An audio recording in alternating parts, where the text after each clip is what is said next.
தந்தை, மகன், தூய ஆவியாரின் பெயராலே ஆமென்.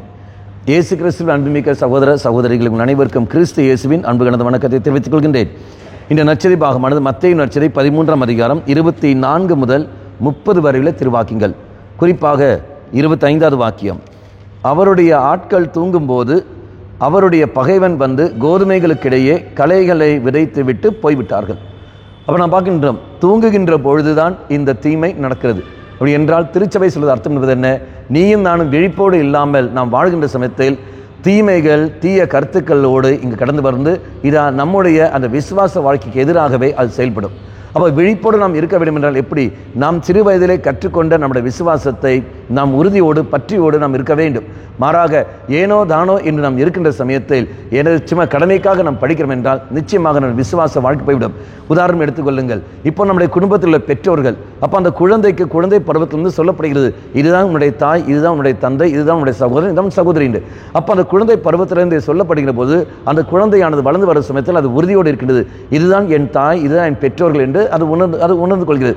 அந்த பெற்றோர்கள் எப்படி வாழ்ந்தாலும் சரி, எந்த விதத்தில் வந்தாலும் சரி, அந்த பிள்ளையானது, அந்த குழந்தையானது, அந்த மகனோ மகளோ ஆனால் அவர்கள் அந்த பெற்றோர்கள் ஏற்றுக்கொள்கிறார்கள். அப்படி என்றால் அந்த விசுவாச வாழ்க்கையையும் இதே மாதிரி குழந்தை பருவத்திலும் நமக்கு தரப்படுகின்ற பொழுது அதுவும் இதே மாதிரி உறுதியோடு அங்கு இருக்க வேண்டும். அப்படி என்றால் வாழ்க்கையில் என்ன புயல் அடித்தாலும் சரி, எப்படி நெருக்கடி வந்தாலும் சரி, என் இயேசு என் கூடத்தான் இருக்கின்றார், என் இயேசு என்னை வழிநடத்தி கொண்டு தான் இருக்கிறார், என் இயேசு எனக்கு நன்மை மட்டும்தான் செய்வார். இந்த ஒரு உணர்வு, இந்த ஒரு உறுதியானது நம்மிடத்தில் இருக்க வேண்டும். மாறாக அந்த உறுதி அங்கு இல்லை என்றால், ஏனோ தானோ என்ற கடமைக்காக நாம் பயன்படுத்துகிறோம் என்றால் நிச்சயமாக நாம் விழிப்போடு இல்லை.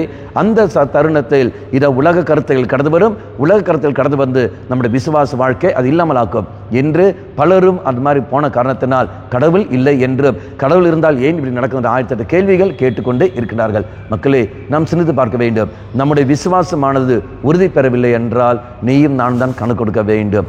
தூங்குகிற சமயத்தில் தான் தீயோன் கடந்து வருகின்றான். ஆகவே விழிப்போடு இருக்கும் நம்முடைய விசுவாச வாழ்க்கையை நாம் காத்துக்கொள்வோம். கண்களை மூடிக்கொள்ளுங்கள்.